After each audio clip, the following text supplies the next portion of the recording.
नमस्ते दोस्तों, आप सब कैसे हो। आशा करती हूँ आप सब लोग बहुत अच्छे होंगे। मैं एक बहुत ही प्यारा उठान गीत लेकर आई हूँ आप सबके बीच में। आप लोग सुनिएगा और हमारा गीत कैसे लगा कमेंट करके ज़रूर बताइएगा। पियवा दीना दीना जियरा गारुआ ने जेठना नदिया बोलाय लौत्या हो। पियवा दीना दीना जियरा गारुआ ने नदिया बोलाय लौत्या हो।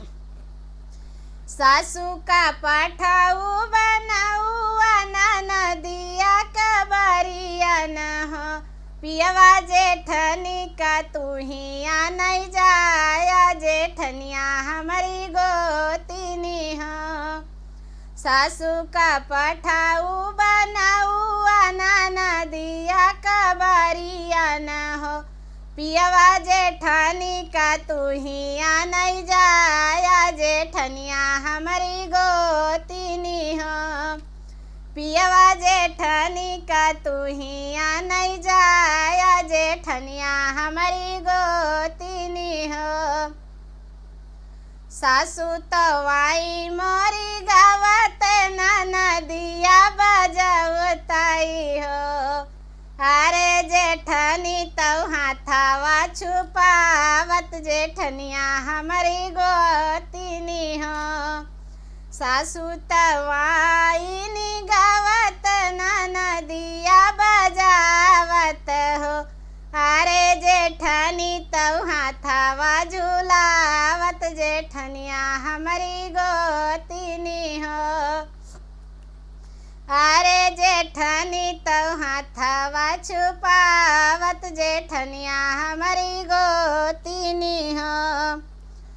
सासू लूटा माई रूपवा नदियायन धन सोनावा हो।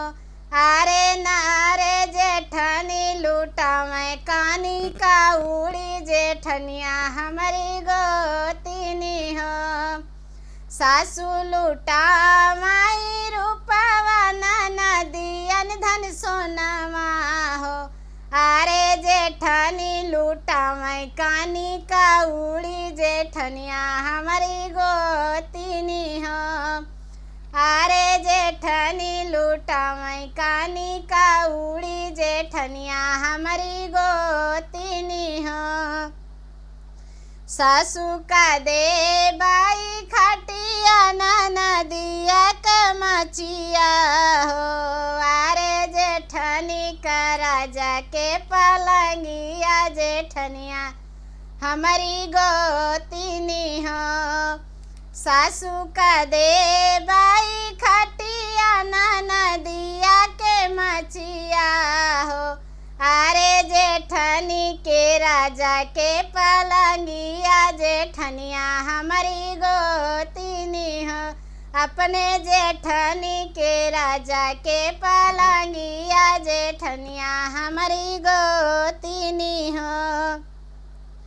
सासू का दे बाई जव रोटी नदी गोजैया रोटी हो। अरे जेठनी का चोभा चोभाऊ बाई जेठनिया हमारी गोतिनी हो। सासू का दे बाई जाऊ रोटी नदी गोजैया रोटी हो। अरे जेठनी के चोभा चोभाऊ बाई जेठनिया हमारी गोतिनी हो।